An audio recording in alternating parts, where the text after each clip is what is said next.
On this week's edition of New York Now, we sit down with Assemblymember Michaelle Solages to discuss the work ahead for the newly formed State Commission on Reparations. And then we examine the ways climate change is impacting birds in the state and how a state goal to preserve land and water could offer help. I'm Chantal Destra, and this is New York Now. Today, the Senate majority will pass legislation. I will fight like hell for you every single day, like I've always done and always will. Passing these bills on the floor and making it another stand for New York. Welcome to this week's edition of New York Now. I'm Chantal Destra. It was just a few weeks ago that the state's newly formed Commission on Reparation Remedies kicked off their first meeting. Through legislation signed by the governor late last year, the 9-member body is tasked with studying the impact of slavery and its lingering effects. The members were selected by the governor and legislative leaders and come with a wide array of experience in law, education, and community building. The body was given $5 million to conduct its work and is expected to deliver a report to the legislature with their findings and recommendations within the next year. To understand the impetus of creating the commission and the work ahead for the body, we sat down with Assemblymember Michaelle Solages, a lead sponsor of the legislation that created the commission. Here's that conversation. Thank you so much for joining us today, Assemblymember. Thank you for the opportunity. Of course, absolutely. Now, you were one of the lead sponsors of the legislation that created a state commission to study reparations late last year. So I wanted to understand why it was important for you to sponsor this legislation. It's very simple. We know that New York State has a great history, but it also has a dark history. And it's important that we acknowledge and use hope and joy to repair some of the harms that were created.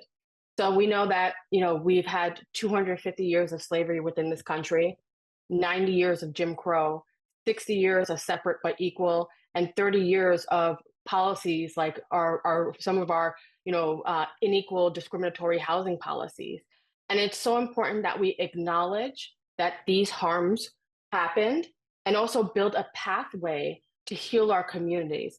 And so with my colleagues in the Assembly and Senate, with the leadership of Andrea Stewart-Cousins and Speaker Hasty, we were able to draft this piece of legislation that just studies whether we can have a discussion in our communities about reparations, what that looks like, and see how we can kind of dismantle many of these policies that do exist and build a better New York.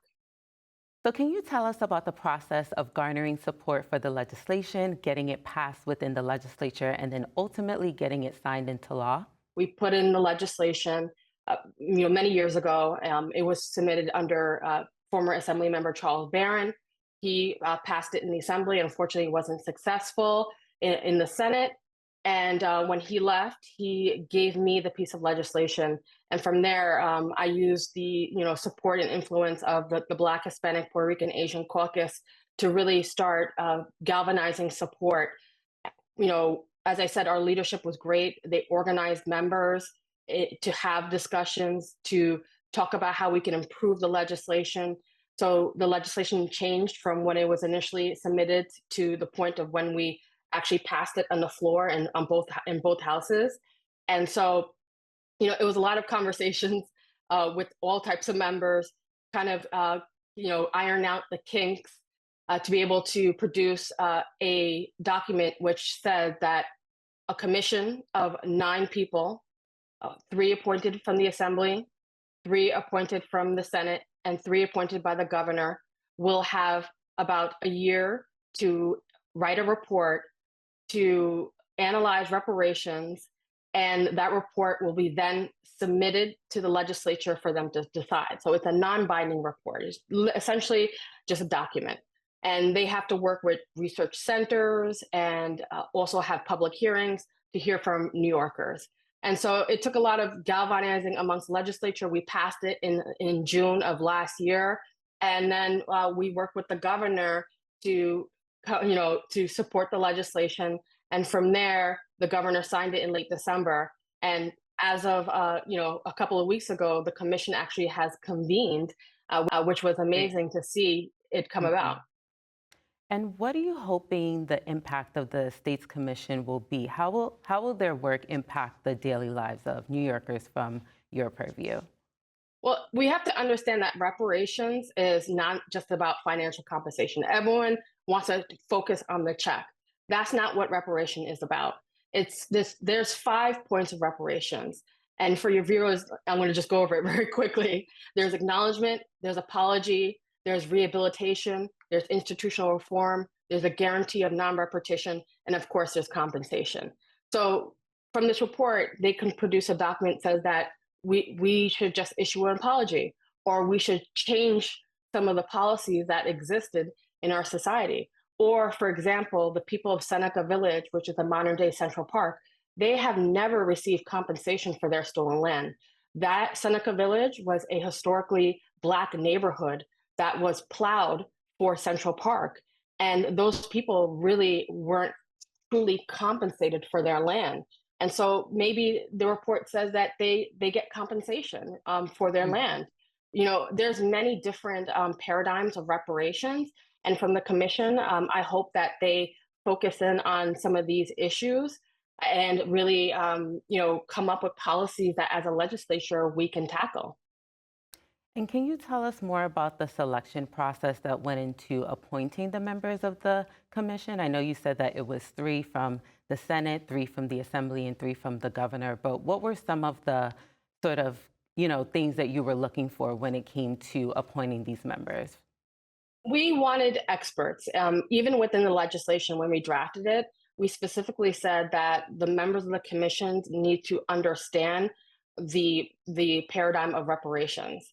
And so we were hoping, and we have appointed individuals who are knowledgeable about what the 5 points of reparations are and are familiar with the history of New York State and want to begin the healing journey for our Black communities. And so this, each house had their own paradigm of thinking of how to do this.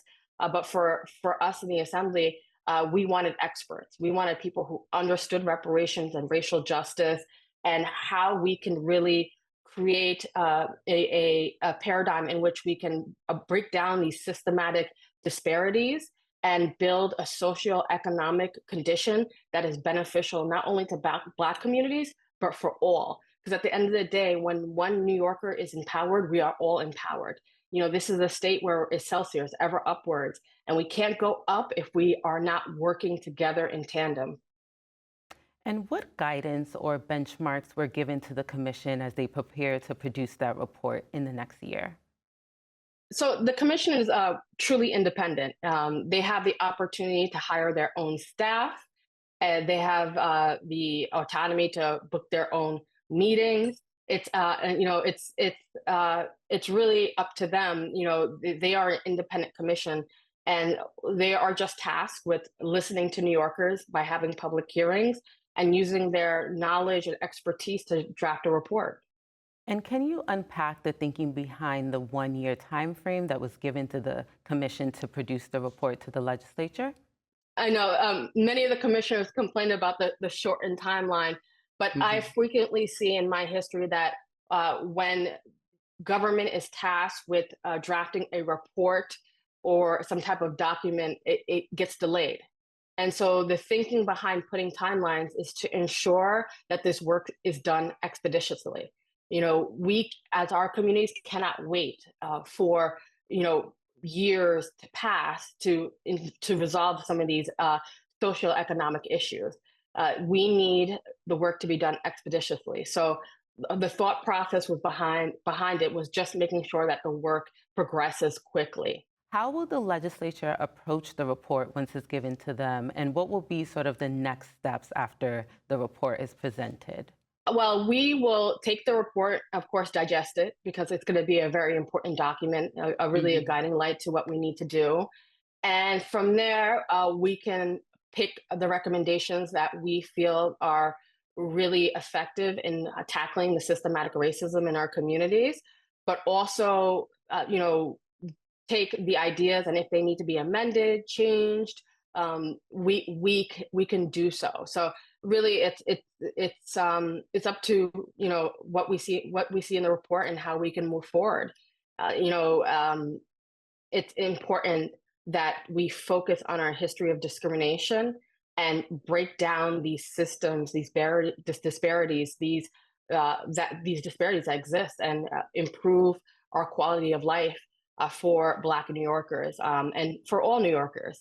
You could see that there's so many metrics in our state where Blacks are behind, whether it's economics, health, education, and this is really hurting our community. So we want to ensure that we're taking expert advice and looking how we can move forward. And what has been the response from your constituents in your district now that the commission has been created and established and their work is underway? My community understands that racial inequality in the United States exists today, and ultimately, whether it was based on slavery or its other vestiges, that it's important that we destroy these paradigms of racial inequality that exists within government and also in private industries.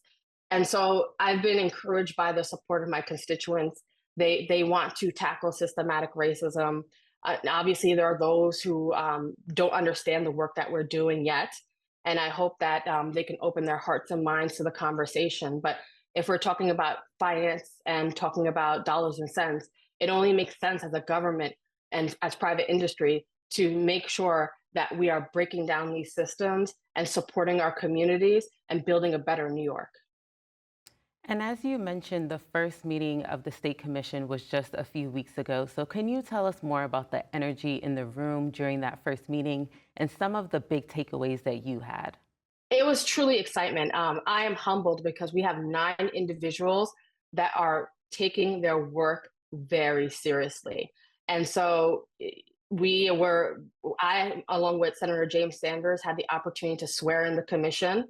When they sat down, they got right to work, and started to have conversations of how to form the commission and what they need to do to move forward. There are many challenges ahead, but these 9 individuals are very excited and are passionate about making sure the work is done in a standard and way that New Yorkers can be proud of. And now that the commission has been established and their work is underway, how are you hoping to build on this work and continue, focusing on this issue heading into the next legislative session? So we know that the commission is meeting, and there are a whole host of individuals outside of that world, like L. Joy Williams from an NAACP, who is going to support that work in an external sense. So there's a lot of work that needs to be done. We have to make sure that the message gets out to our communities. We also need to make sure that we're educating people on reparations, because it's important that they know that this is a way to actually shift and create policy changes in our community. So it's going to be a lot of educating, a lot of talking to community members and getting them excited about this opportunity to engage government and private industries in this way. And lastly, looking ahead, where do you see the conversation around reparations on the state as well as on the federal level in the years to come? What are you hoping to see moving forward? I come from Long Island, I tell people, and when there's a conversation around reparations and chattel slavery, people want to focus on the part of reparations that's just chattel slavery, and I think that's very important. However, Blacks have been discriminated in the state more often than not. For example, on Long Island, one of the greatest housing programs that was created was the Levittown houses, the first suburbs. And if you see within the deeds of those houses, they excluded Blacks from owning those homes. It said in the deeds, Blacks cannot own these homes. We, as a community, were never given reparations for that. We've missed the opportunity to gain generational wealth. And so I want my community and New Yorkers to focus on the travesties that happened from chattel slavery and beyond to modern day, and know that Blacks have been put at a disadvantage And in order for us to move forward as a society, we need to work together to fix those issues and to repair our communities. So I just look forward to seeing in the conversation. My expectations are very open and low, in the sense that this is not about me, that this is about New Yorkers. This is about us having a conversation and then getting the report and then moving forward as a society, because we cannot move forward, we cannot go up if we are not together on the same page and fixing the harms that were created in the past. Well, certainly a lot to look forward to, but unfortunately, that's all the time we have for now. We thank you so much for taking the time to speak with us, Assemblymember. Thank you. And we were speaking with Assemblymember Michaelle Solages of the 22nd Assembly District. For more information on the work of the body and its members, you can visit our website. That's at nynow.org. Now turning to another topic. For years, environmentalists have warned of the dangers of climate change, but one often overlooked but very important aspect of that issue has to deal with birds and the state's goal of protecting 30% of land and water by 2030 could help.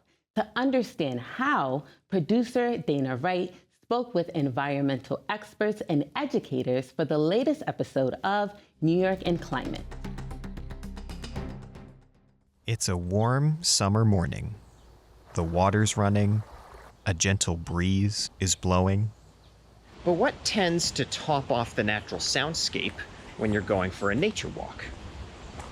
A lot of times, it's the sound of birds. Now, I'm someone who loves to hike and spend time outdoors, but for some reason, I've never paid super close attention to our flying friends. But that is about to change, because I am nearing the age of 30. And if friends and family are any indicator, you are legally required to start identifying every bird you ever see once you hit that age. Yellow-bellied sapsucker. So with this video, I'm looking to get a deeper understanding of our relationship with birds, both in how they bring us enjoyment, but also how we are impacting their lives via climate change. To begin my bird journey, I met up with Sharon Bruce from the Audubon Society to talk about the hobby of bird watching. Okay, so we are at the Normanskill Farm and Preserve, and it's a great habitat area for birding because it's got water, it's got open field areas, it's got big forested tree areas, so you can get quite a variety of birds at this park. In your words, what is birding? So birding for me is just a fun adventure. I think there's like a thrill of the chase. And also it's an opportunity to get out and explore new places. It's just a fun and adventurous hobby for me.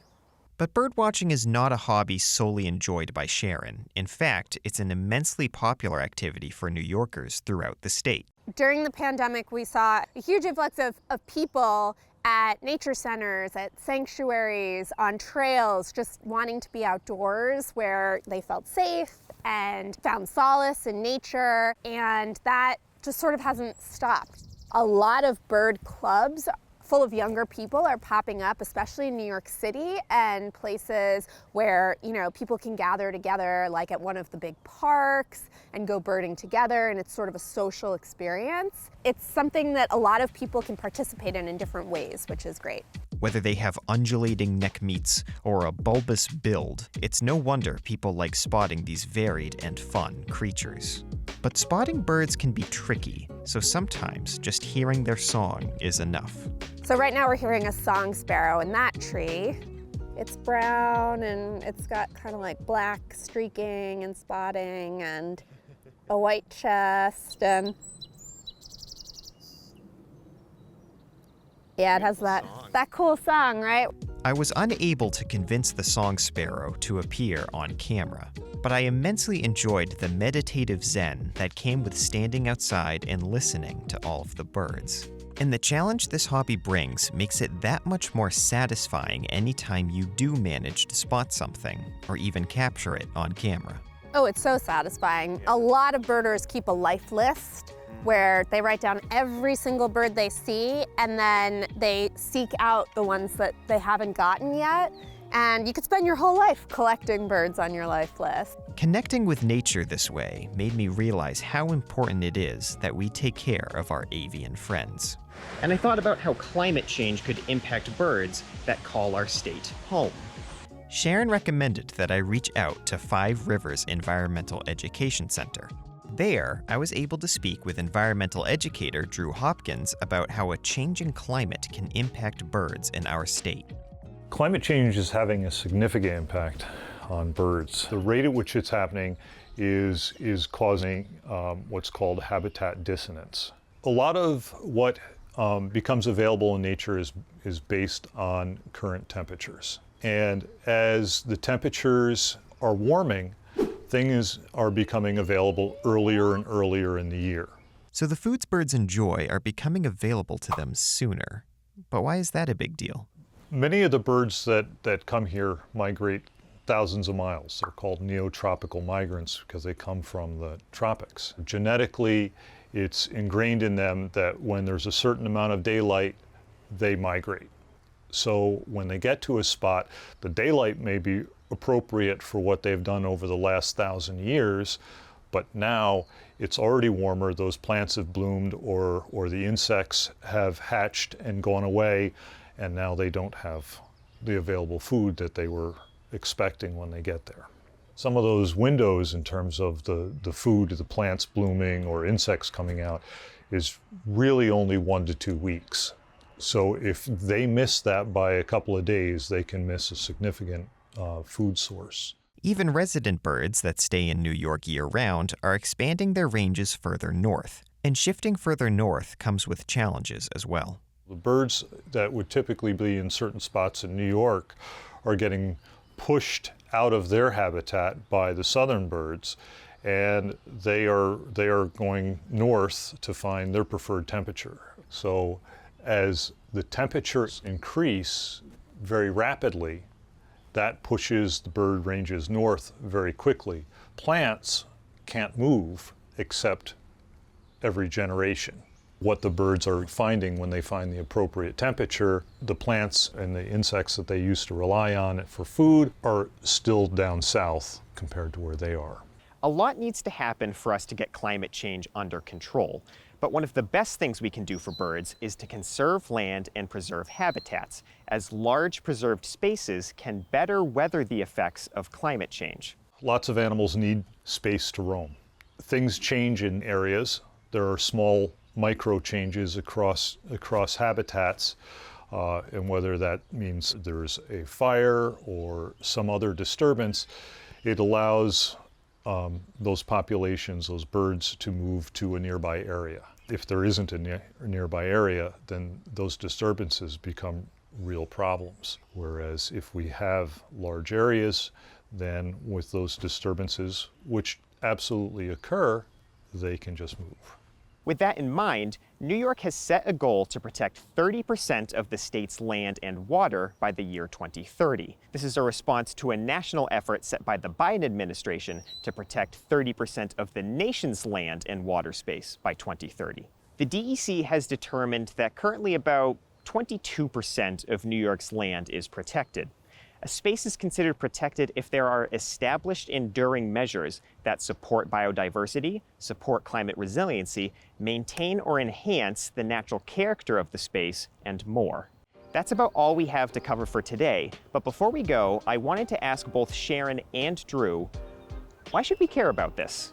Why birds?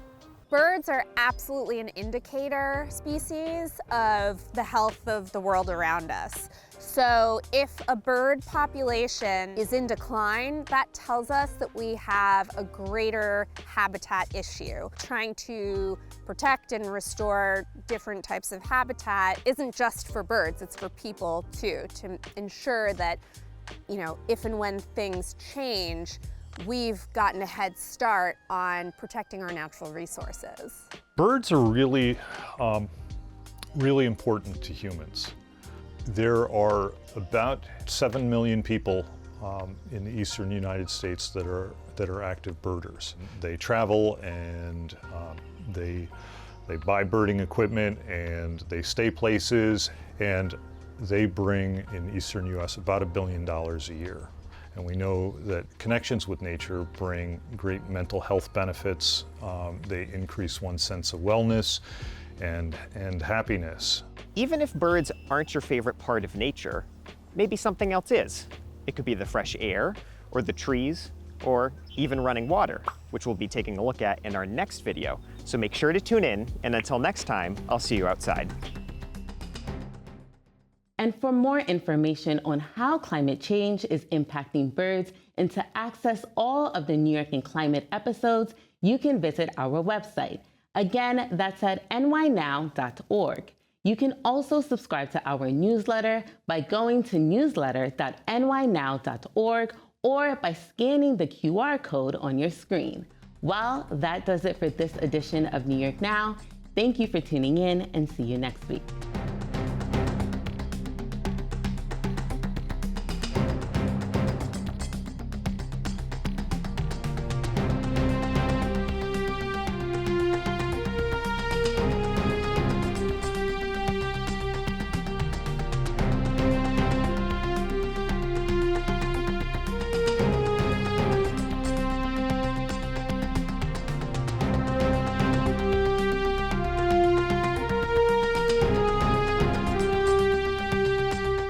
Funding for New York Now is provided by WNET,